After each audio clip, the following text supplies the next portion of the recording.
Hey guys, welcome to my Fnatic versus SK Telecom T1 VOD review. This is going to be the first match of Worlds. I'm super excited for this matchup. Fnatic, known for their early game, but also they're a very draft dependent team. Depending on what kind of draft they have, they can be in a great team or they can be a not so great team. SK Telecom, I feel like they are a team that complement each other so well. Clid and Faker really get the teams through early game, and then in the mid game when we get to team fights we see players like Teddy, players like Faker pop off a lot. I think they just work so well together and all the pieces are very synergistic of each other, and I'm very excited to see how this match will go. Every single match is very important in groups, but way more so for Group C because there are three teams that are extremely strong in that group, and Fnatic and SK and RNG, they all have a lot of pundits and a lot of analysts saying, no, this team will get out, no, this team will get out. So I'm very excited to see how this matchup will go. I personally think it's going to be SKT and Fnatic getting out of groups. So yeah, I think these are the two strongest teams in that group trying to get it out, or trying to duke it out to see who's going to get the early lead. Without further ado, let's get started.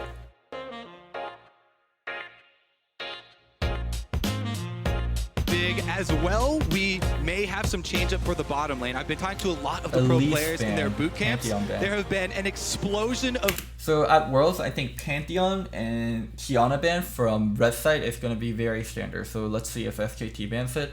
As for Fnatic banning Elise, Clid is exceptional on champions like Elise and Leaf. So I think we're going to see like an Elise ban and a Lee early pick. Of mages being played by all of the marksmen, even Kiana though throughout all of summer, Teddy has not played one mage. We very well see one here. Now, as we do drop into Champion Select, that's what I wanted to see. SKT have done their homework. They know that they're against Nemesis, Fnatic's brand new mid laner after rebuilding the team. I love that SKT is paying respects to Fnatic and banning TF, because no other team really plays TF well as Fnatic does, so you can't even get practice versus this. And Fnatic also banned Kiana, so that's like a self-ban. Like, you don't even have to worry about the Kiana first pick. So love the TF ban from SKT, finally showing respect to the Western teams. And he is a Twisted Fate nightmare. Mickey said it on the desk that when he locks in TF, it's GG. So Syndra. SKT immediately wiped that off the board, and I guarantee that's also the Syndra for the mid and that bot lane that you were just talking about, Yeah, the flex Syndra pick coming in. First pick looking like a Kai'Sa potentially. The Xayah also on the board as well. If you want to go towards the traditional marksman, I know we're talking about mages on... Reckless has been playing stuff like Yuumi Garen and Yuumi Mundo in solo queue, so I'm actually pretty curious to see if he'll pull out the Yuumi Mundo. We've already seen the Yuumi Garen. The bottom side of the map, and that's one. Oh no, so Reckless, he was the one that was playing the Mundo Yuumi. Are we going to possibly get a taste of this? Yes, it's either the Mundo or the Garen Yuumi. You can also run it with a traditional ADC like Lucian or Ezreal to great effectiveness. Also ridiculous. We saw that by Damwon in the play-ins. Here's the downfall. Fnatic have been very telegraphed in the drafts all year. It's clear that SKT have already done their homework with... Well, I'm surprised they gave Clid Lee so freely. They knew they had to ban Elise, and they could have also banned Lee instead of the Renekton. And especially when they're first picking Yuumi and Leaf, one of Brox's better champion also, for them to give the Lee so freely. Very targeted drafts. You know what's coming, so what do SKT have in store? And very quickly, I love these two picks from SK Telecom. You're talking about their targeting in drafts here, Frost.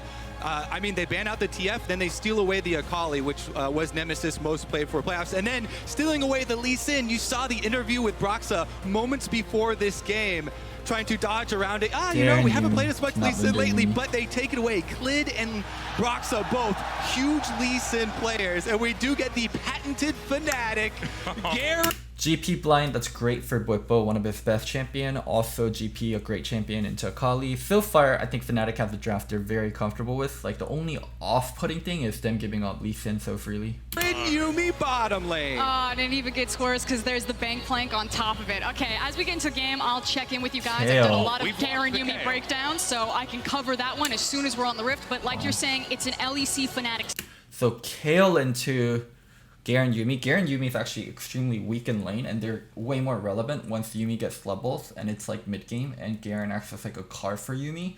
So things that people have been doing is picking stuff like Vayne into it. I've also heard of people doing Kog'Maw into Garen Yuumi, basically doing range matchups that allows you to still win lane, but being so strong in the mid game and late game. And Kayle is one of those champions where if you get a free ass lane and you're just able to farm and scale up, it's really nice. Staple. And one thing I really did like from Play-Ons, we saw a lane swap versus a Garen Yuumi, which is a strategy adaptation that you can make because Garen Yuumi won't take turret plates as quickly as a traditional marksman. And we'll see how flexible SKT are here with their Kayle pick. This is something that has just skyrocketed in popularity in solo queue. Everybody now running the Klepto Kayle, either mid or top. So this is still technically flexible. Yep, the Vayne I was ban. curious. Remember what I said? Vayne and Kog'Maw into Garen Yuumi, also really popular. Kind of what the reemergence of Kayle would mean, because it felt like coming into this meta, I was expecting them to be very high tempo games, very fast paced, but when you have a pick like that, yes, it's late game insurance policy, but I didn't expect carrying over from planes into groups that we'd continue to see scaling oriented comps. And I love that they're combining it here with other very big impact skills. Now, Kayle, when you look at the champion, the design, a lot of it is about late game carrying. I don't understand the SKT bans that ultimate much. is something Sylas you can use and very Gragas. offensively with dive champions. And SK Telecom have paired it with their first pick, early Akali. This really empowers the Akali to dive backlines. Oh, never mind. The Sylas ban is fucking obvious. They have an Akali. They don't want to play Sylas into Akali. Holy shit, I'm troll. To those squishy champions with a Kayle ultimate on her, she'll have extra damage plus extra defense. And also, Kai'Sa is still left available. Teddy yet to pick up a champion just yet. And speaking of dive bombing, Kai'Sa pretty damn good at that. We're going to get a support by the looks of things first up for effort and saving Teddy's pick theoretically until last. There might be some fancy shenanigans with the Kayle on the bottom side of the map, but I'm not willing to say that yet, as it looks like Nautilus will be locked for effort. And I feel like if it is Nautilus, it does tell that it's probably going to be the Kai'Sa by how well those champions sync up. I do want to kind of draw our attention back to the bans. There's a lot of jungle picks missing. The Elise, the Qiyana, the Gragas, the Sylas, priority pick of Lee Sin in the first rotation for SKT.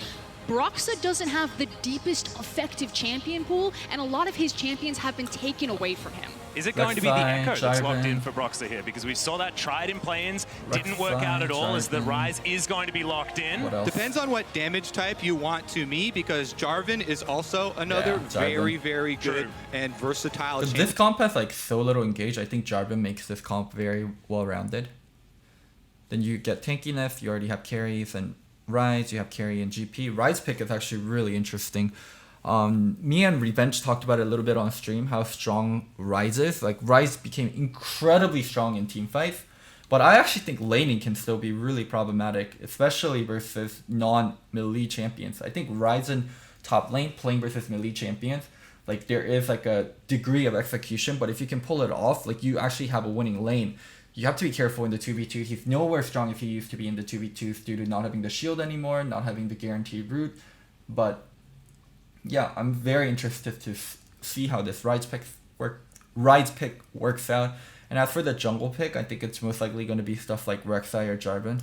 That you can lock in for I like the jungle Jarvan so right much now. better. Both of those fairly high priority. rek'sai's really good into That Lee. is some early game power. And also works into the Lee Sin relatively well. Yeah, rek'sai's really good into You Lee. don't even have to have very good mechanics to interrupt Lee Sin dashes on rek'sai. If you just auto attack on the ground, then you'll automatically unburrow and interrupt any of the Lee Sin dashes. So as Kobe said, it's very easy to interrupt Lee dashes like Lee Q, Lee W as rek'sai, and also Lee is very much a dueling champion, but he struggled versus champions that can duel him, and rek'sai is a champion that can easily match the dueling power of Lee Sin. Looks like Lucian is where Teddy's going to The be rek'sai pick going, makes perfect trying to sense. get some of that early game power against the Garen, and it's going to be Tristana, in fact, locked in. So early game power is still there. And it's just as you said, Kobe, one of the things that Garen Yuumi really struggle with is taking plates. Something that Tristana does not struggle with is pushing down those towers and being an absolute menace. So there is a lot more tower. Because whenever I see Trist nowadays, I feel like Trist solo lane over Trist AD carry. Trist has so many tools that makes her a good solo laner in terms of push prio with her E passive, actual kill potential while running Ignite. Also not easy to gank due to her jumping incredibly long range and actually beating a lot of CCs in terms of input.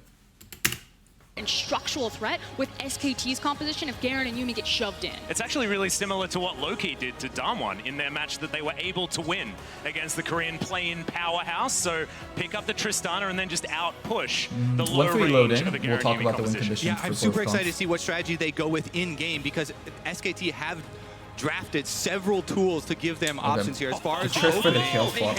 This actually makes a lot of sense because the things into Garen, Yuumi, or stuff like KO, Kog'Maw, Vayne, like people play these into Garen, Yuumi. People want to play range matchups that scale like crazy. And Trist has just been more so of a solo laner than she has been a bot laner recently. Bot lane KO, boys and girls! Like I was saying, still flexible pick here. They can leave this Tristana for Faker in the mid lane. And I really like the and right Tristana out into you already Ryze have matchup. adaptation coming in from SKT, whereas Fnatic on the other side went for a tried and true Fnatic composition. They have run this a million times in scrims and plenty on the competitive stage. So who will win out? The innovation of SKT on day one, something you didn't expect from the SKT Korean team, or Fnatic's tried and true practice comp. And innovation is one of the most prized attributes at the World Championship. Every single year, we'll talk about those are the why teams Fnatic that rise to the top. Well, every single year it hasn't that been swap SKT. actually affects they haven't been Fnatic the team so much that in makes terms the of the draft. innovative moves. They haven't been the team that come in with the meta-breaking strategies. That's normally Fnatic as we get into game one of the World's group stage. Damn, the loadouts are actually so hype.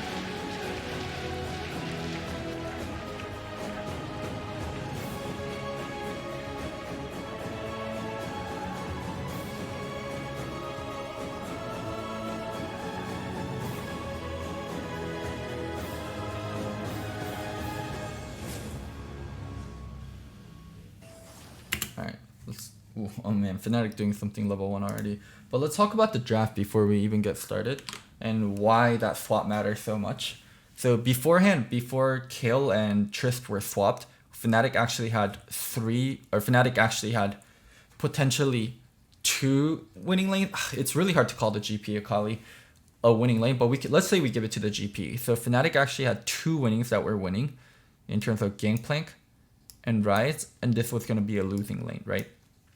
So they had 2 lanes that were winning, and a jungle matchup that was going to win early game. So they had winning top side of the map.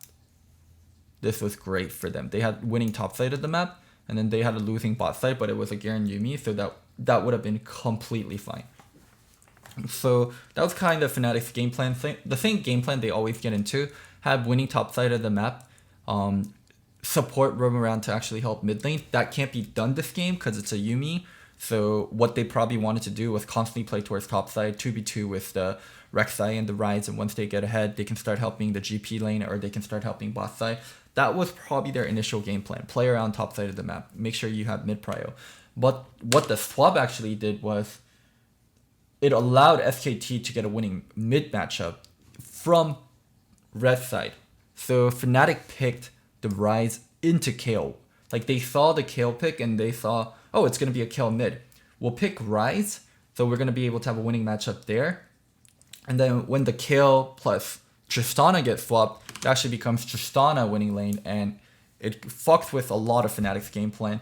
The mid 2v2 is a lot more contentious. They can't, especially if they have losing mid lane and a losing bot lane, and the support is Yuumi, a huge problem that happens is what happens when the Nautilus starts roaming. Once the Nautilus starts roaming, the Yuumi can't really match the roam, and you have losing mid jungle 2v2. That becomes a huge problem for them. So this swap by SKT was actually really intelligent. Because the whole point of Fnatic draft was Ryze into Kayle. That was like a huge part of it. And once that gets broken, the jungle pick can be contentious, and how they play out early mid game is going to be very, very up to them. Like they have losing matchups where they thought they were going to have winning matchups, and their comp breaks apart a lot. Alright, let's get started. And here we are onto the Rift for game 1 of groups. Fnatic on our blue side, SKT on the red. Fnatic, renowned for their preparation and effort put into level 1 strategies. You can already see them on the minimap right now, looking for a possible move onto Teddy in the bottom lane. Fnatic are coming into Worlds with the highest first blood percentage of any team of the entire tournament. 70.1% of the time, they do get that first blood, and 10 of those kills have come even before 3 minutes. And I do... Tristana running Exhaust also, that's a really big thing. In 2v2, it's going to be extremely powerful. Faker could have been a little bit more aggressive and ran Ignite, but he's running Exhaust. Like, he just wants to make sure he has dominance on the Rise, like, throughout the entire game, and the Rise never has kill potential on him. I want to point out something that Broxah did. He actually ran, placed a ward, and then immediately backed and has now picked up a sweeper. So you'll see this a couple of times in plans. It's now starting to catch on. Keep track of junglers and when they're switching out their trinkets, and it's indicative that Broxah might be looking for his famous level 2 gank, level 3 gank. So this ward is really nice from Khan. He placed it when Fnatic was going all the way bot lane. So rek'sai will sometimes do a pad thing that can start at Wolves. So this ward actually works out really nicely. He'll see rek'sai cross over towards top side, but he'll also see if rek'sai starts Wolves. Gank and trying to clear a lot of those pathways. Also something a lot of supports have been doing as well, so make sure you keep your eyes on SKT both of those, as invading. SKT early on moving 4 members towards this red buff, and we could have some biffo very early on in our first group stage. So right now in this situation, what both teams want to do is they want to wait and let the red kind of reset and try to go on the enemy team when the red is hitting them also. It's a 4v4, but it's much better for SKT. Like, Yuumi, Garen are hard champions to use during level 1. Especially in an all-in situation. Yuumi has been utilized as the red buff is down to half health. Yeah. SKT just a bit of a drive-by at the moment. Effort almost in a dangerous spot. Oh man, Clid lost the smite fight, so level 2 for Broxah. Fnatic can decide to fight if they think it's worth it. They can also run away. It's actually so shitty. But as we've got 4 versus 3 guys, everyone diving on in. Broxah has taken the red, but can Reckless survive is the question. The Yuumi has been used as first blood. Goes to Faker. He gets the resets and over the wall. Broxah, oh, that Q. So damn close from Clid. Wait, how did Reckless get blown up there? Got 4 SKT, just a bit of a drive-by at the moment. Effort almost in... Like, Garen learned Q. After you use your Q, he has nothing. He has nothing to do here after he uses his Q. He should be running away, but he was just in the middle of everyone. And then he got hooked. He didn't even flash the hook. Reckless, you trolling. Broxah has taken the red, but can Reckless survive is the question. The Yuumi has been used as first blood. Goes to Faker. He gets the... Also, if Faker jumped on top of Broxah, he didn't predict that he flashed this way. He predicted that he flashed a little bit here, so Faker didn't land the jump. If Faker landed the jump on Broxah, Broxah would die too. Resets it over the wall. Broxah, oh, that Q. So damn close from Clid. Yeah, he's going to hold on to the red buff, but SKT get first blood money onto Faker. I would have bet so much money that Fnatic were going to pick up first blood in this game. Their early games have been legendary, and SKT have been slow. What is happening? Again, it's the adaptation from SKT right out the gate, and now the question is at what... This is so scary for the... This is so scary for Hylissang, because if on the way, like as he's like going to Reckless, he gets Nautilus queued, and he gets disjointed, then... he's just absolutely fucked today. I'm surprised like he was staying here to auto attack. What happens if effort flash roots him? Like, you don't have flash, like you would insta die here. This was so troll from Hylissang. And it was actually really bad that SKT didn't capitalize on this and immediately go for the Yuumi. Because they could have gone for the Yuumi right here and she would have died. Flash auto. She gets rooted, follow up with hook after. She doesn't have her own flash to escape. And then they would lose the red 100% also. Adaptation from SKT right out the gate. So and now the question is, at what cost was it worth to take this? I do want to credit the brilliant aggro juggling here from the red buff, because there was a potential that this could reset and burn everything. Clid saw his moment. He went for it. Broxah was able to steal it away. But when you pick up the kills for SKT, like you're saying, on Faker of all people, this has to feel not worth. Yeah, look at the focus fire there. They're able to burn him down, get that first play. Faker with rocket jump. Already diving in onto Reckless there as the explosive charge is going to go off and probably even out the trade for Faker, but just swinging his weight around just a little bit there. I say one big thing is that because it was a late invade, the first blood, you know, Faker actually doesn't go back to base and spend that money. So the power from that early move isn't there yet in this game, and you can see Nemesis doing just fine fending him off. Yeah, and I do need to amend. It was a 4 versus 4, but sometimes Yuumi can be a little bit confusing. So in that jungle, it was SKT winning out in an even skirmish. We do have a chance to talk about Yuumi kind of. Really nice for Faker. He got to push in waves and then take an early reset. It's going to allow him to spend his first blood gold also. As the lane slowed down a little bit, if you haven't seen Garen and Yuumi, it works effectively like this. You abuse support itemization. You can see that Garen and Yuumi have both taken the support items, Relic and Spell Thieves, and it's Garen who's responsible to farm, while Yuumi is trying to proc Spell Thief's Edge with her Prowling Projectile. Try saying that 5 times fast. It's really fun. And then they just turn into a massive zoning tool. Garen's a delivery service for Yuumi. You have long range just poke, trying to you catch run up them on down, his and he's pathing. basically just the van that she sits in. And as you can see, they want to try and upgrade those support items as early as possible.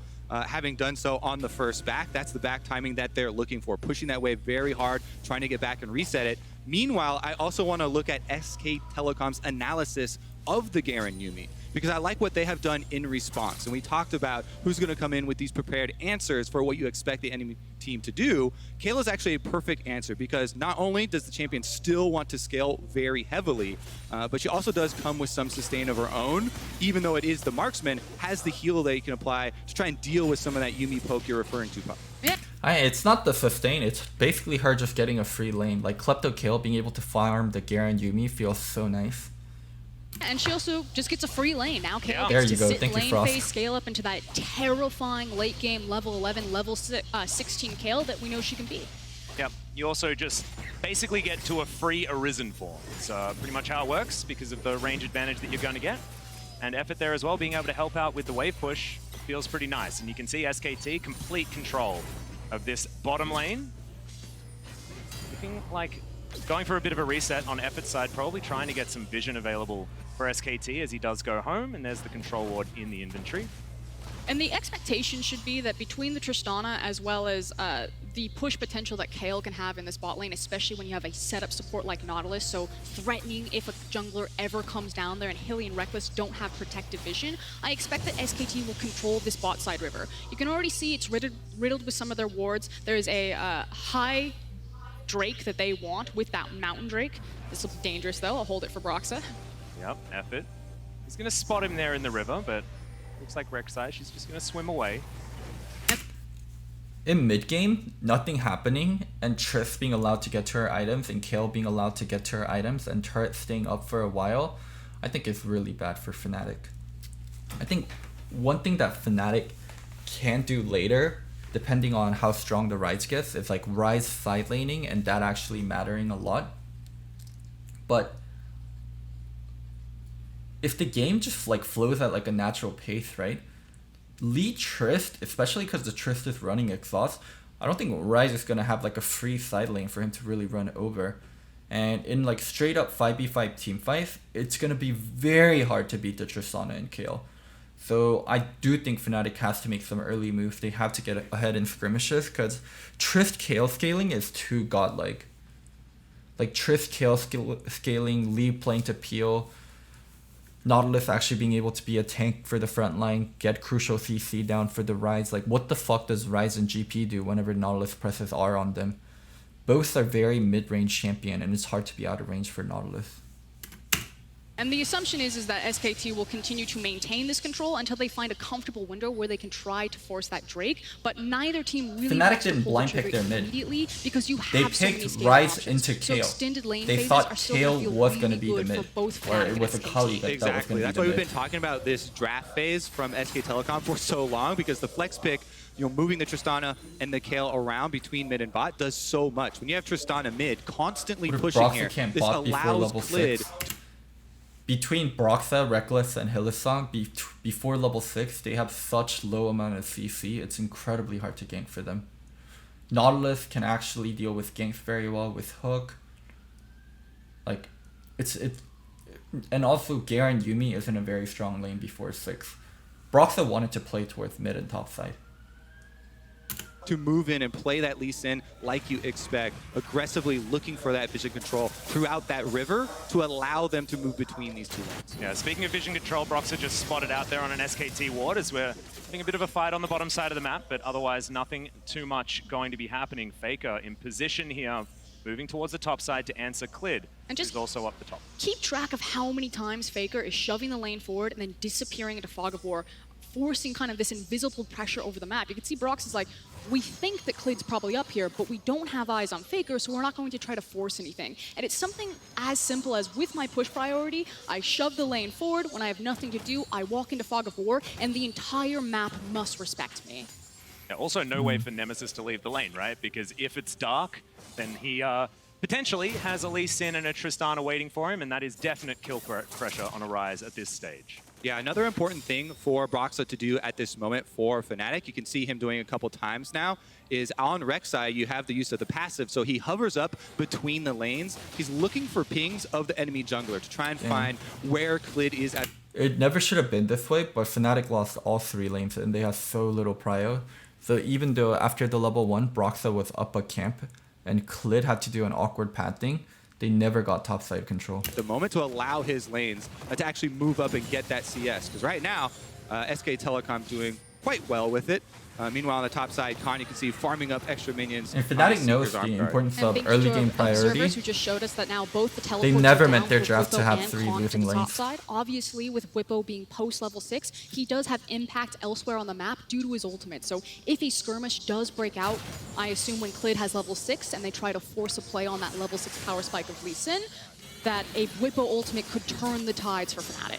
So when it comes to looking for action, guys, I'm seeing a Mountain Drake on the map, and I'm seeing in 2.5 minutes' time, the Rift Herald's going to be up as Brox is going to find Clid. So maybe a little bit earlier, potentially, for that action, as Faker is going to move on. Normally, Broxah invade is joined by rek'sai and Nemesis, but mid lane is pretty competitive right now, and it's really hard for the Yuumi to move up first.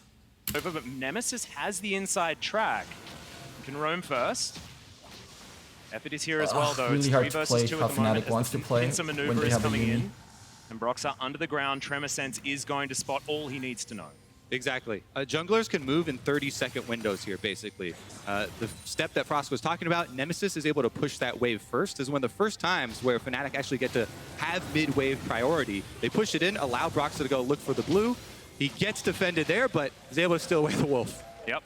Big thing, though, is now Broxah has access to his ultimate, whereas Clid is now forced to the top side of the map before he'll have access to his. So this is actually a big window where Fnatic could try to force a play with that ultimate advantage on the rek'sai. And rek'sai Hail of Blades in the early game is not to be trifled with. Oh, hell. This champion is insane in the early duels. We already mentioned how he can interrupt Lee Sin's dashes. If that rek'sai gets on you, especially with the execute damage, definitely going to be dangerous things. And the other thing to highlight here, with that invade, Fnatic got 2 things done. They left behind multiple wards inside Clid's jungle. By process of elimination, they can then track him to the top side, but Faker. Yeah, Faker's dived in onto Nemesis here. The explosive charge, a lot of damage. Not going to be killing him just yet, though, but Faker just asserting his dominance here in his first game of Worlds 2019. Faker's so good at playing with information. We know this, but it was this control ward that spotted out Broxah, which is why Faker immediately went on the aggressive and could trade his rocket jump. Whereas he knows as soon as Broxah's level 6 and Clid's walking to topside, the only play is a Rise snare into a setup for Broxah. So Faker just backed up, let Rise push him in. As soon as he had eyes on Broxah, went back on the aggressive. Yep, gets to shoot him with his sword as well, which I always think is a fun thing to do. But Faker, see whether he can get his first plate here in the mid lane. I think because it's a Tristana that he should have been taking a few more, but with how this early game has gone, it's a bit of tiptoeing around. First blood was a very long time ago. 10 seconds until Shelly makes her way onto the map, and we'll see whether this lane here, the bottom lane, is going to be switched around to try and get some control. Yeah, I don't think playing for scaling is like normally the way to go, but it is SKT. They very much like to play for scaling, and in this game, like, they don't really have to be active. Like, it's really hard for Fnatic to make a play, and it's really obvious for Fnatic to make a play, so they can just comfortably keep farming. Rift Herald, definitely a huge point of contention. There haven't been many turret plates taken in this game so far. What they can do is call for that recall fairly early. On the bottom side, though, Fnatic have been stacking up their support items very quickly. Another benefit of the Garen Yuumi style. So you get a lot more vision on the map, because you can try and upgrade both of those support items very early in the game and deny some of those flanks that the Lee Sin is looking for. Well, Lee Sin is going to find himself a Rift Scuttler around this Mountain Drake. But you can see the vision control is certainly there for Fnatic. They will know if SKT decide to go for something like this on the bottom side. So far, no one's moved up towards the Rift Herald. There's, okay, Effort going slightly aggressively, but does have the Aftershock to keep himself alive. And it does feel like we are kind of closing in into someone is going to make something happen, particularly because the TP is about to come up. So Akali TP up. Bwipo not going to have his TP up, but going to have his ultimate. Will have access to his TP. Again, Bwipo can't TP follow him, but does have the ultimate. I think that's kind of the big cooldown that SKT are waiting for. If they know that they can pull their Akali, then it's back to kind of the basics. Get push priority in bot and mid, and then try to edge around this Mountain Drake and see if you can pull Fnatic into a trap and bring Khan if you need him. Well, Effort might be meeting 3 people underneath this turret, which may not necessarily be exactly what it wants. There's the TP. Yep, Teddy going to be teleporting towards the bottom side, but you've got it happening from Khan as well. Can they find Reckless? The Yuumi's there, but there's the cannon barrage. Oh, the ultimate wow. from Teddy. The ultimate was exactly so good. Effort flashes out of the way. The bait is beautiful. 3 kills for SKT. What the fuck, dude? What? Might be meeting... Pull Fnatic into a trap and bring Khan if you This is so troll. need him. Well, Effort might be meeting 3 people underneath this turret, which may not necessarily... Reckless stayed behind to try to shove in the wave all the way, instead of getting ready for Dragon. Now he got himself and Yuumi stuck all the way deep in. Be exactly what There's the TP. Kale and Akali going to be both teleporting TPing. towards the bottom Oh, side, this but was you've so got it bad. happening from Khan as well. Can they find... Here, also the ult coming down for Effort right before Garen ults. Reckless, the Yuumi's there, but there's the Perfect cannon barrage. timing. The ultimate from Teddy at exactly the right time as Effort flashes out of the way. The bait is beautiful. 3 kills for This is so SKT. bad. And that was the button they were waiting for. It was the teleport on Khan. As soon as it was up, they knew that the laning phase, that they had all of the damage, all of the cooldowns they needed, and everything just exploded at once over a very prized Drake in that Mountain Dragon. And this will have ramifications for the next 4 minutes of the game. Because they get the kill on bottom side, they can push in, they can take the Dragon, then swap up to top side and look at Rift Herald. In the meantime, for Fnatic, they're trying to get something back for themselves. As you can see on So, top side, yikes. Bwipo, the gangplank, 12-minute trying to bork. farm as much money as quickly as possible. 12-minute off of that bork. turret. No It one's going does to be able get to 2 match turret this plays. Tristana. Yep, Faker is going to move towards his top outer turret as well, just to try and defend, but it's a lot of turret plays like you were talking about. But can he... He autoed the minion once. Also, he's going to ult him against the wall, because ulting people against the wall is basically it's basically a stun. actually stay alive? It's the exhaust that comes down, he has to doesn't. get into that brush, but he is going to be fine. Wait! You troll! You fucking troll! Wait, you had ult. You could have killed him. I think is Faker just going to dive out of the way Wow. because the Not even Red lying, was I would have coming killed in. him. Very bold call. Bwipo even holds on to his flash right there. So well I done actually for would've Nemesis killed to him. protect him, but Faker is very powerful. You can see how confident he is on this Tristana. That is a trust fall with Bwipo and Nemesis. And Nemesis is, I'm coming, my friend! And he is able to turn Faker around. If without LS having said to burn Faker the made flash. 3 Very mechanical important mistake, for that's probably the possible number 1. Rift Herald confrontation that we are setting up here. The bottom lane still returned to bottom side, though. Might be a little bit delayed. The next thing that we're looking at, so much of League of Legends is about item This completion. guy's just trolling so hard, like staying up here, trying to shove the wave all the way in instead of getting the better back. And the first cores are coming very quickly. Here's another replay of what happened, though. As far as the teleports coming down, multiple channeled, same ward, Akali comes down. That is a Kale ultimate denying the counter kill.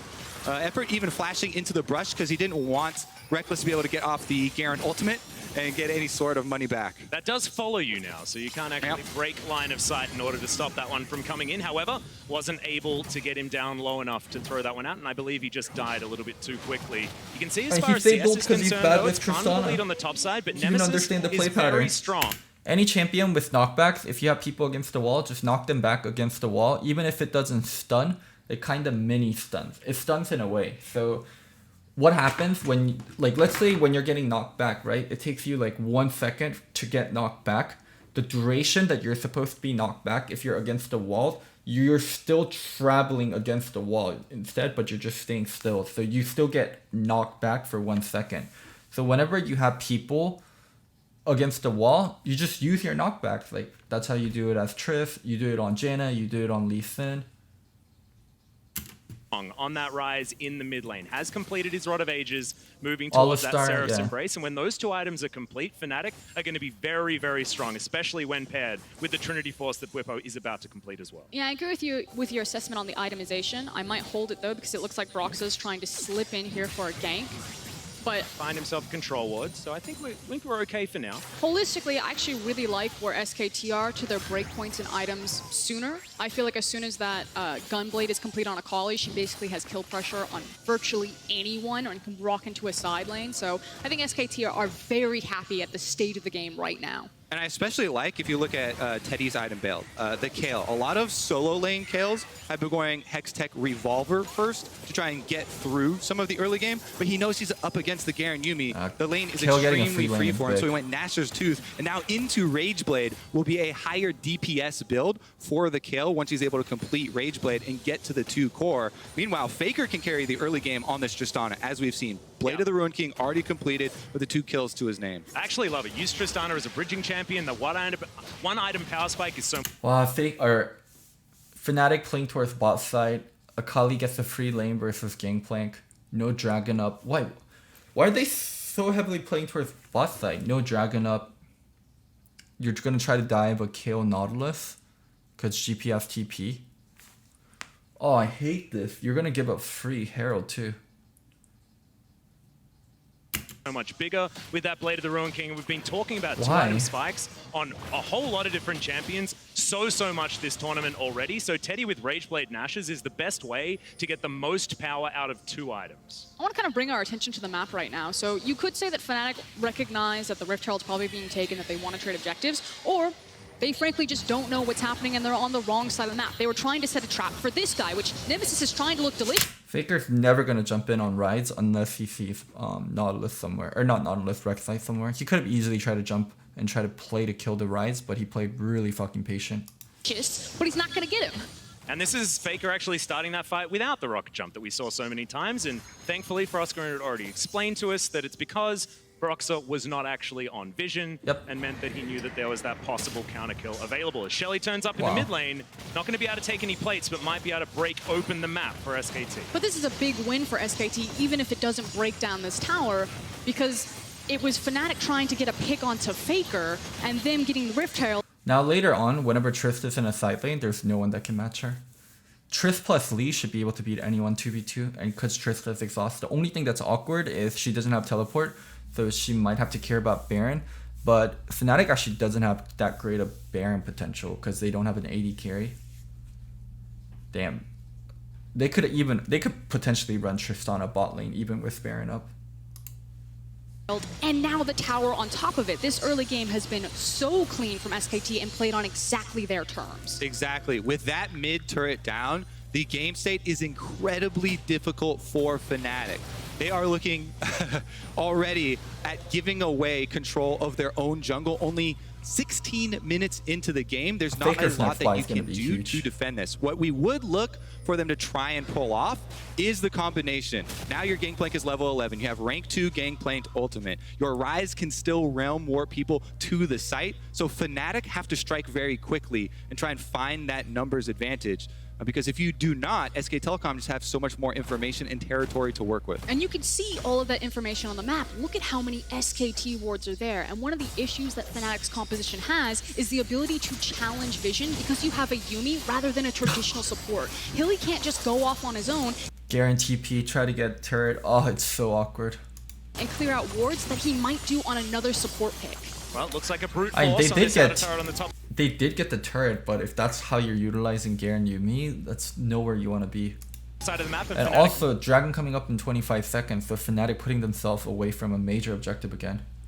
Will be able to get it. The 2-for-1 special teleport will get Reckless up there with Hylissang beside him there as well.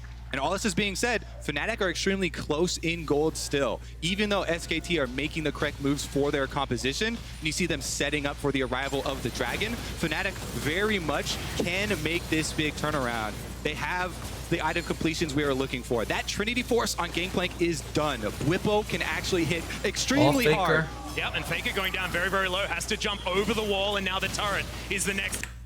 Really hard for that Trinity. I wonder if Reckless could have flash queued here. Or if Broxah could have gone also. Because Faker kind of messes up. He should never get this jump. Gangplank is done with. He trolled by putting the E on the minion. He should definitely put the E on Nemesis and keep autoing him. Bow can actually hit extremely hard. Yep, and I don't think Reckless could have killed him with like Q flash. He would have buffered the jump anyways, but it was really dangerous. And Faker trolled by not putting the E on Nemesis. Going down very, very low, has to jump over the wall, and now the turret is the next in line. But Khan is here, dives on over, looks for Whippo, but not quite enough damage as the prowling projectiles trying to deter him from waiting underneath that turret. Fnatic try to make a move on the outer turret mid, but it's Teddy that's able to lock down the outer on the bottom. Fnatic grouping S5, trying to get something done. They know the game is starting to slowly slip out from them. And SKT, all they have to do is make sure they don't get engaged on, probably wait on the Kale level 11, wait on second item from Trist, and game's pretty much over. Side of the map while they're all distracted. Yeah, Fnatic are investing a lot of time to try to push this back into the mid lane. Effort with the clear flank, and now, like you said, Teddy can join them. Picks up bot tower as well as that Ocean, and Fnatic are still... SKT is so happy to take on full-on 5v5s. Here, banging against the wall of SKT. Yeah, we land the dredge line as Whippo Yuumi. going to be knocked up into the air, but Hilletsang already dead. Effort going to be traded for it as Faker is bouncing around. Yeah, but Hilletsang already... Here, if they have better coordination, Faker can stay in here and just expect the ult from Teddy also. Yeah, he jumped out when he was getting ulted. He could have stayed in here the whole time. It's bouncing around the fight. He gets the divine judgment, but doesn't need it. Broxah falls down as well. Yeah, Effort saying, I would have liked that, please. Thank you very much. But how many team fights do you see where the Yuumi is the... I think this is where Splice, a team like Splice and a team like SKT really differs. If SKT were Splice in that position, they would just wait until Tristana has second item because she has a lot of gold in the bank. They would wait until Kale level 11, wait till Kale second item. But they assess the map state and they're like, you know what? Even though we can wait, the fight is still fine to take here, and they're giving us angles that they shouldn't give, and they just took the fight. The first one picked off. He jumped off and was able to get taken down so quickly there. SKT just burst him out. And that is such a big move from tower into dragon and mid-game team fight. And SKT's mid tower is still standing. Yes, a stiff breeze will come and knock it down, but Fnatic... They could have easily just reset. There was so much gold on Kale and Trist. Invested so much time to try to... I cannot believe Yuumi trolled like this. She exited while he was getting ulted. Why? She exited to switch to Reckless. Force his objective and Got lost knocked so up in the much process and Yeah, right insta-dive. there. So Hilly jumps off. She literally did just nothing in in that time fight. to also get hit with the Nautilus ultimate. Yeah. So that is definitely a poor time to jump off as the Yuumi. He doesn't get to make another action before he goes down. And also immediately got auto-attacked by the Nautilus as well. So knocked up into the sky and then stunned immediately. Not a lot the cat on a book could do, as Broxah might be face-checking some members of SKT as they find him. Immediately the exhaust comes down from Faker, but they decide not to chase into the darkness. And Broxah is going to get out. I think everyone was surprised of who was coming around that corner, Brock. So much confused SKT. It's like, sorry. Oh, my bad. Yeah. Now it looks like Teddy's going to be the one that picks up the blue buff. Was actually a bit curious as to who's going to get priority there, but Teddy often likes to go around and get as many resources as possible at about this stage of the game. But you can see as far as CS, Reckless has kept up very, very well on the Garen. Yeah, these two things are not created equal, though. Kale, level 11 for Teddy, Are you saying that Kale scales more than Garen? Is that the lesson we're getting? Just a wee bit there. He's almost to the Rage Blade. I think that's what Fnatic are fearing the most. Let's see if they can actually make some sort of play before that does happen, because SK Telecom are a few moments away from bringing that power to Brunt. Yeah, it kind of feels like in a everyone plants their feet front to back fight that SKT's composition is heavily favored with this Kale and this Tristana, whereas it's much more hit and run style with a lot of the mobility between gangs. So normally in a 1-3-1, this is where like Garen and Yuumi shine so much because Yuumi poke is so toxic towards the AD carry, but Kale can actually just go on the Garen and out damage the Garen and doesn't have to really worry about the all-ins, and it's hard to go on the Nautilus also. So Garen Yuumi losing lane and not being able to provide value mid-game either. Plank and Rise using those two ultimates to get around and create unfair fights for Fnatic if they want to try to fight back into this game at this point. Yeah, I feel like Fnatic, as far as like a combo team fight is concerned, Look especially at how short fast the range, KO their clears. composition does work And very, look at how very much well with damage the he AoE does. of Arise, plus the Cannon The Garen Barrage doing Yuumi is so much damage completely out of Whippo, negated. and Reckless spinning on people, I guess. But I think you're exactly right. As this game goes on, it's feeling more and more SKT favored.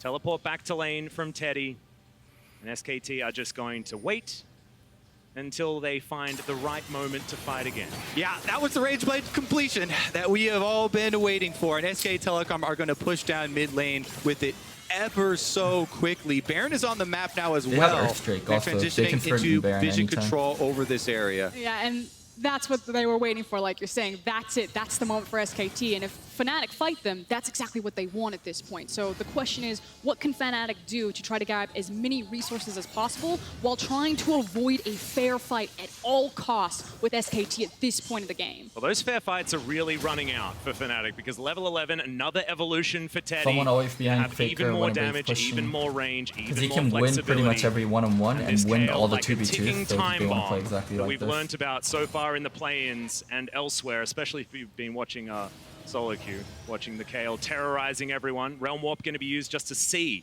whether SKT are sneaking a Baron, and when you have to do that at 21 minutes, that's when you know that the game has gone out of your control. And it's a very real reality when you have a Tristana with Bork and a Mountain Dragon in her pocket. And the fact is SKT are going to keep running this play where you have Klid as kind of... They're losing mid and they're losing top, so Fnatic has no really ways to open up the game. Their opening up the game would be like 2v2ing top side, but SKT is matching the 2v2 with Lee being there. And there's no one else from mid lane, like Garen and Yuumi can't get to top side early, like they can't get to top side faster than the KL and Nautilus can, so Fnac's in this kind of like checkmate position where the only thing they can do right now is slowly lose, or try to send rek'sai bot side to try to kill the Akali.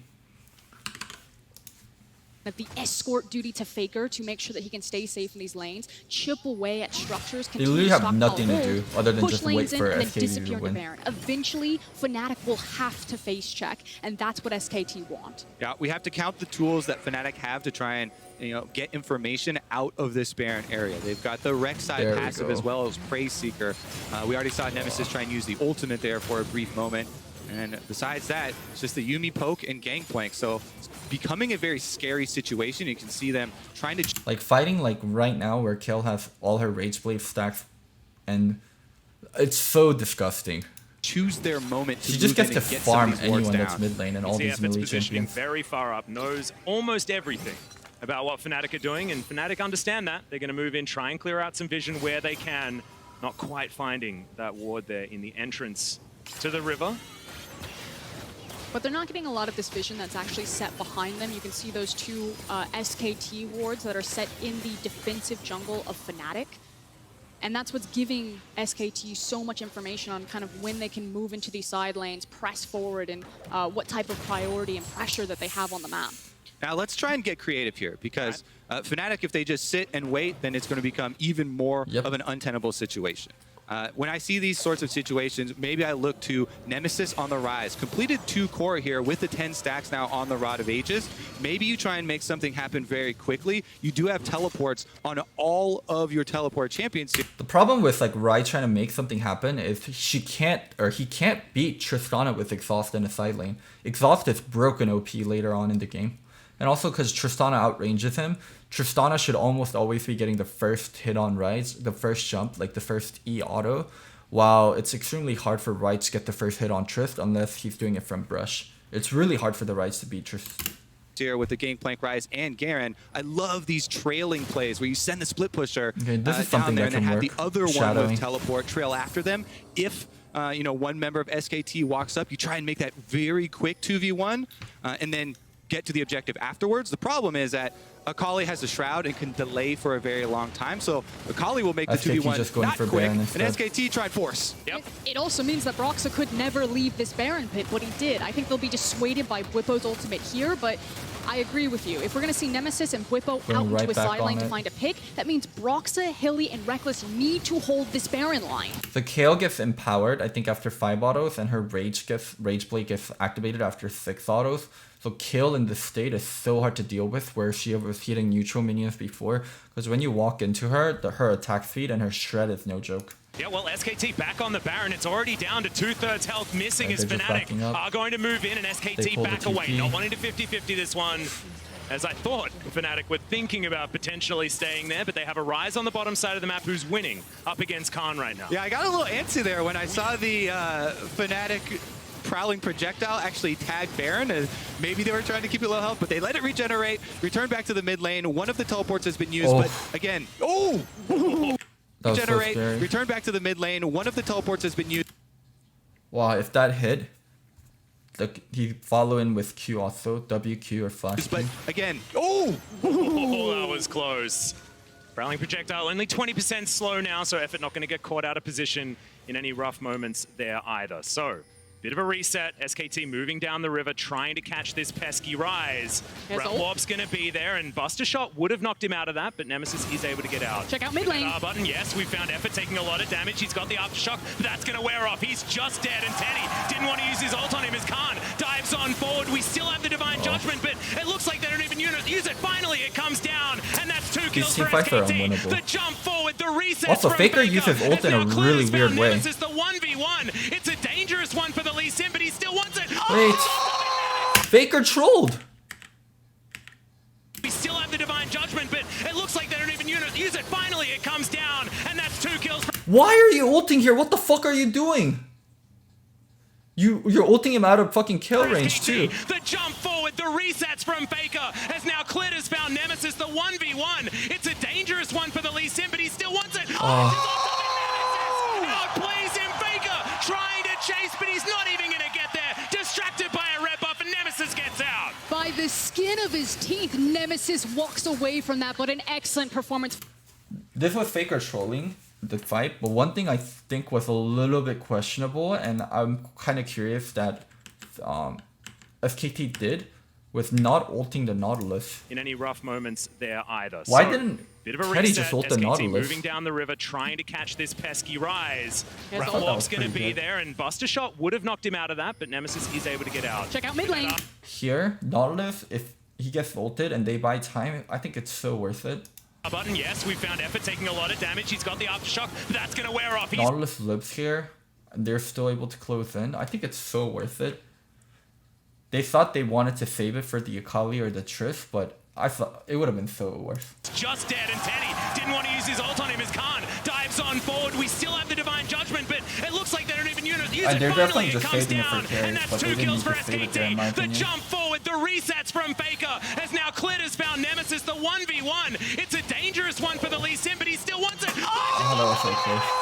Outplays him, Faker, trying to chase, but he's not even going to get there. Distracted by a red buff, and Nemesis gets out. By the skin of his teeth, Nemesis walks away from that, but an excellent performance from Nemi, and he is frankly the win condition at which Fnatic can try to play through, but it is such a delicate game. You can see that Fnatic, if they ever get a hold of them, they will rip them apart. He missed the race also. Nemesis just stalled that game. If Nemesis does not make that play, if he goes down, if Clit is still alive, that is a Baron take, not a Dragon take for SK Telecom. So I agree. If Faker played that properly, they take Baron there, not Dragon. that is extremely close to the game being blown wide open, and he makes a clutch play to keep Fnatic in it. SK Telecom still get the Dragon on the Aftermath, though, and they're going to return to the same game plan. And that's the word that I really love there, Kobe, to keep Fnatic in it, because this is still SKT's game, and they got what they wanted. They got multiple summoner spells out. They got the key teleport from Whippo. Yes, you still have TP from Rise right there, but this is going to be a 1-4 attempt from Fnatic versus the 5v5. Man, Yuumi ult was so important there. Multiple summoner spells out. They got the key teleport from Whippo. Yes, you still have TP. Because Kayle doesn't have flash. Yuumi keeps ulting. Even if she's about to get out of range, Garen can flash to make sure they get the root on Kayle. The fight starts with Kayle ulting herself. Oh, just the texture of the fight was so different. From Rise right there, but The this fight is could have started with like Kayle being chunked out and forced to ult herself. to be a 1-4 attempt from Fnatic versus the 5v5 catch game from SKT. And as we look at the initial start to the I mean, team this fight isn't once an again, easy Yuumi game, Raksa but there with the Unburrow I trying to still stay think the alive Yuumi a was bit being longer, played but so with the suboptimally. Kayle and the Tristana, it just enables Faker to go with these very offensive rocket jumps. He actually uses the buster shot there, which makes distance between him and the fight between Clid and Nemesis. Flash auto. He has vision because of the Lee. Flash auto. And if he had not done that, maybe it would have been a different story. But I guess he doesn't think it's worth his out. flash. Damn, that was super close though. If that auto attack had landed from Clid, then it would have been a dead Nemesis. So Fnatic, they hold on for the moment. SKT go back to pushing out this mid lane and keeping this outer turret alive. I don't know how they've done it for so damn long. But there is not even 1,000 gold in this as SKT start up another Baron. But here comes the other TP, because again, it's about this balance of game. SKT just want to grab as many cooldowns and resources away from Fnatic. They're going to keep running this exact same play. Shove mid, start the Baron, force Fnatic to respond. They do not want to give time for Rise on this side lane. Yep, Nemesis is still the hope for Fnatic. His teleport is ready. They're trying to delay as long as they can. Yep, Teddy's taking a fair bit of damage to start this one off as Effort throws down the depth charge once again. They're going for it. There's a heck of a lot of DPS now down onto Reckless, but Wait, it's so tanky. Teddy. Effort goes down very, very low. Teddy kills for kind of troll. Their backline's insane, but Teddy's kind of trolling. Trying to stop the escape routes, but it's not going to be enough. Double kill now for Reckless as he throws in the ultimate, but does he have enough damage? I think the answer might be no. Garen feels Teddy so is worthless. well and truly ascended, and Faker has now found the Garen. Both the Garen and the Yuumi now in trouble. He flashes out of the way though, and the shutdown comes in. The cat is going to kill the KO, but it's still an SKT team fight. But it doesn't matter because Fnatic stalled it out. Again, the Baron didn't go down. Now it is getting harder and harder. Again, SKT will try this. Every time a fight comes out like this, it's so much better for SKT until they get to 5 items. After 5 items, they want to start winning. They don't want to scale more. But every fight like this is completely fine. Same play. As the game goes later, Faker gets stronger. 7-0 and 2 on this Tristana right now. After he takes this tower, he's going to have the Infinity Edge, and he's going to be a massive problem. This window where Fnatic have to respect the Baron. Look at Kale trolling here. SKT can do this in seconds now. Oh my god, this fucking Lee ult though. All right. What are you doing, Fnatic Kale? have to respect the Baron. SKT can do this in seconds now. All right. This ult has to be a misclick, right? He meant to ult Nautilus. It had to be a misclick. Let's take another look at it in the river here. The K ultimate used on himself there for Teddy means Effort is the first one to go down. And you can see how they dissect the fight. But because Nemesis is able to make this play and then pull off the Zonios, he gets the kill there.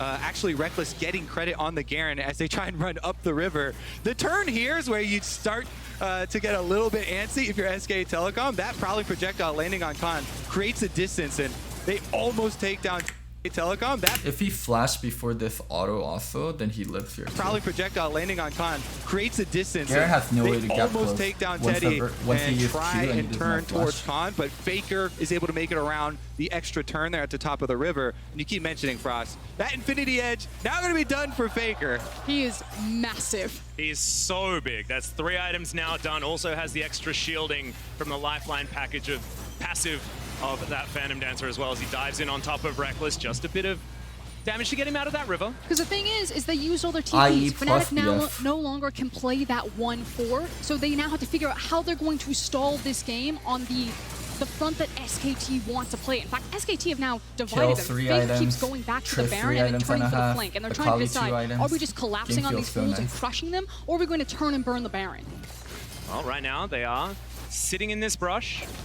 Still vision available for Fnatic, so that one ward you can see there in the pixel brush really saving Fnatic a lot of headaches as they once again find these minion waves crashing in the mid lane. Still desperately trying to take that outer turret to give themselves some more leeway in this game.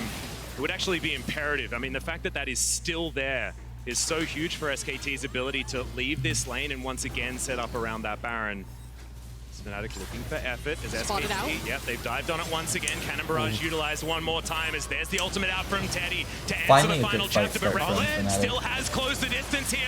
Teddy's still alive though, he's got so much the best fight. It's going to be the Void Rush that finishes him off, and now the Gangplank takes down the rest of the when they can't win a fight like this, the game is over. He's legendary on this Tristana. Hylissang trying to get the that was literally probably the best fight they could get. And now they're going to try and get out of here. Oh, yeah, he's got that Yuumi block. Yeah, picks up the Q. The resonating strike going to bring them back as Clid goes gold, and now Khan is going to close the the gap. He's chasing after Broxah once Man, more. Hilly's actually he actually plays Yuumi pretty well. He has the pretty dirt moments, but he still has some really good highlight moments too. Yeah, Faker had his eye on the prize there, trying to push down mid lane. Reckless misses are on Nautilus. Let's go back and rewatch the fight. But this was the best fight that was possible for Fnatic. Fnatic looking for effort. Tristana not initially part of the fight, Lee going the other way. Fight starting with them being able to root Kale and force Kale to self-ult. Great Nautilus ult to delay other people from being able to come in. Oh, you're right. Holy fuck. Wait, he would have insta-killed Teddy if he got the ult off. Holy shit.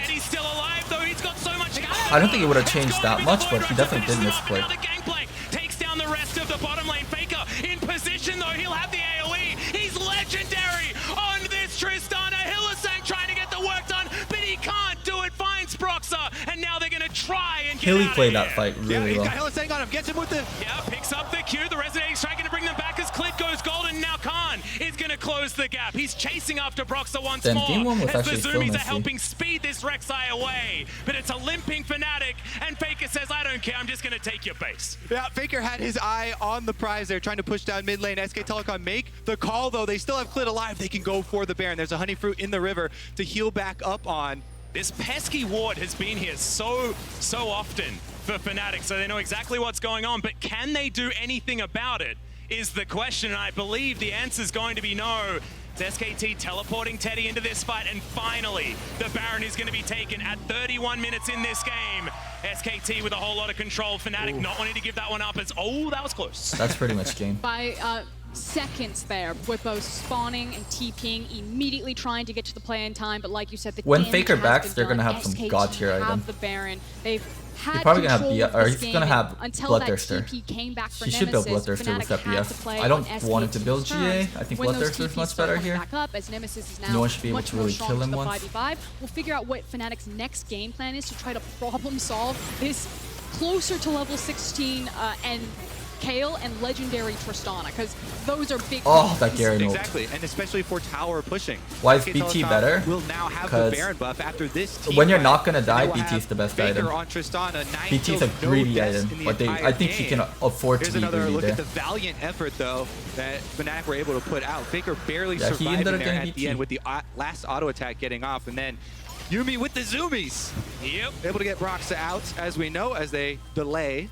Collecting the Sonic Wave there as well to deny the damage on the Resonating Strike was really BT's just cute. a greedy buy. Hylissang as well just shows that he's very practiced on this Yuumi, as we And all it's know. very Faker-esque. Faker's a I very will say greedy player. Fnatic are doing a wonderful job at finding those tiny instances to leap onto SKT. It was the fact that SKT were split over that Baron and in the jungle that Fnatic were almost able to pull that team fight away from them. So they're pretty sure capable he's of seeing running, the windows to overkill try to also, abuse this in a so 5v5 Triss with scenario. They overkill just need to make sure that it's BT is picture unkillable. perfect this time around, because check out Kale.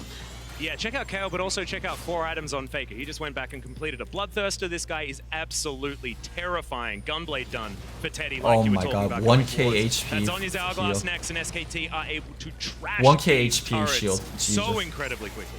Yeah, it's very difficult for Fnatic to actually clear these minions out while they're buffed up by Baron. And Tristana, range scaling with level here. Faker's level 17. He can absolutely murder these turrets incredibly quickly. Does have a very big bounty on his head. So, that's the goal for Fnatic, trying to get a big swing in one of these team fights and get lucky. And it may actually force Fnatic's hand. The best wave clear that they have, because it is a Garen Yuumi bot, is actually through Whippo in those barrels. So if SKT keep trying to pressure with how much siege they have, it will force Fnatic to say, okay, we need to fight now. If we lose, it's probably game over, but there isn't a lot of options that we have in our composition just to get sieged in. You saw Faker just thinking about pressing his W over that wall. He was Wow, SKT just resetting with Baron. They're not going to do anything. I actually think this is a pretty big mistake. And they're at a point where they hit level 18 first, and the enemy team didn't hit level 18. So every minute that passes by is worse for them. And it's so important they start pressuring right now. And when you have Baron and when you have a 1-3-1 comp, that's one of the best times to be pressuring. are very ready to do that. And I do need to give a Kale update. We've hit Transcendent form. We're level 16 on this Kale, so 575 range. We sieging on everyone. on this SKT roster. Maybe not Khan, but he might be in a side lane being a nuisance there, as we can see bot side at the moment. That moment of hesitation where you're looking at Faker on the other side of the wall, that move would be what Fnatic wants. If Faker jumps over that wall on Nemesis and he Zhonya's, he buys time for the rest of the team to get there, they get that kill, that is the window back into this game. So you still have to keep on setting up for those split plays. But SK Telecom, as you can see, 4-1 at the moment. Khan trying to move the rest of the minions up bottom lane while they siege. Yep. We've got one inner turret remaining on the top side of the map, inner and outer remaining for SKT in mid, but you've got no outer turrets left available for Fnatic. It's just the base that they're desperately trying to hold on to. They are going to deny at least this inhibitor turret from being taken down. An aggressive Realm Warp is looking for Khan. Shuriken backflip is going to be there. He pops one of the ultimates. Movement speed as he throws down the Shroud. He should have the next ult, but the root is there from the final chapter. The rest of SKT are in the mid lane. They're going to have to trade the base for this as boom goes the dynamite, but the base is getting destroyed as well. Cannon Barrage can't save you from that one, but at least it keeps the inhibitor alive as Nemesis has teleported in. Hylissang is there as well. Prowling projectile flash from Teddy as the barrels come down. Bwipo doesn't find it as now. The SKT turnaround is in. The gangplank immediately taken off the board. The flash forward from Effort to make sure that he can get on Nemesis, but he goes golden. Can he have the AoE damage? There's so much of it as the Buster Shot onto 3 separates Reckless from the fight, and the resets now come in. It's all about Teddy's damage, and Faker launching himself forward. Clit's there. Can he find the Q? He doesn't need to. They just want to take down these inhibitors, and SKT, a beautiful turnaround team fight. And now they've got alone time with the Nexus turrets here. Broxa and Hylissang trying to fend them off. Oh no, it's 1-2 and they're both dead. Teddy picks up a double to end it. 5-2 and 13 for the KL as the Nexus falls for the first time in the World's Group stage, and SKT reigns supreme. Well, remember what I said regarding Fnatic being a very draft-dependent team? They got smashed in the draft because of the matchup swap. A lot of their drafts revolved around making sure they have priority, making sure they make the enemy team uncomfortable in the early game and they can snowball, because they are a team that loves to play make. They are a team that loves to create situations where the enemy team has to make difficult decisions. But SKT had no difficult decisions to make that game. They could just chill, do whatever the fuck they want, and just keep scaling up, because Fnatic has so little tools to open up the game. Very good prep from SKT, and very good adaptation to show the kill early and then put it later versus Garen. I think Fnatic has to really think about playing Garen Yuumi so in the face of other teams. People are going to play Vayne, people are going to play Kog'Maw, people are going to play Kayle. Like, this Garen Yuumi thing is not going to be as free as it was previously. Alright, let's see what the analyst does. And it just felt inevitable. With that type of composition, the answer to the Garen Yuumi by picking up the Kayle, the fact that Faker also then goes legendary on the Tristana, valiant effort from Fnatic, held the defense, but SKT were in control of that game for 99% of it. Small moments that Fnatic got their shots in, but SKT just rolled them over. Well, I mean, you say that it wasn't close and that you felt the inevitability. I didn't. As Fnatic was so incredibly close to SKT throughout this entire game. If we're looking at a game number 2 in a week's time, like, I'm still scared for SKT. I'm pretty curious because what this was way too close. I hope SKT, they talk a lot about if they are that close in the mid game, or the swap. they should be I think the rolling swap over the was top of such a everyone part. like they did in their playoff gauntlet run that was so incredibly successful. I still think this was a really good effort from Fnatic, but just a really fun game from both of these teams. A lot of very closely played team fights from Fnatic in this game. And I did like the quickness of the decision making for this team. They could not just sit there and let it happen. They made the choices to try and pick people off, go for their Rise Realm Wards, and try and turn their state around. It's the greatest strength between Fnatic and G2. It's why they're so wonderful to watch when they face off. It's the ability to problem solve in a game, to have the adaptability and the versatility to look at those small, intimate decisions and try to quick snap find what will turn the tides for them. I will say, Fnatic made this game so much closer than it ever should be. They found really good openings on SKT, and they committed all the way for it instead of waiting. I think for the situation that Fnatic was put in, especially after the whole bottom play where SKT got 3 kills for nothing and they were able to pick up Earthstrike for free, Fnatic kept in the game and they made the game competitive where most teams would get blown after. Biggest thing though is that it's adaptability for a lot of LEC teams in the draft phase as well. And we saw this game, it was more about SKT finding that sort of pizzazz, you know, last minute switching, the Tristana into the mid lane, Faker showing so much dominance on that pick that he has been practicing in solo queue, but you would have expected that to be in Teddy's hands because he's just not a awesome dude player like we thought in the LCK. I would title the first game of Worlds this year, God is back. What? Faker? What? Kobe! Faker makes really crucial mechanical mistakes. Wow. That's a narrative push. What the fuck, Kobe? That's a narrative push. Absolutely destroyed this game on that Tristana. That 3-man buster shot, so good. Frost, you're gonna buy into it too?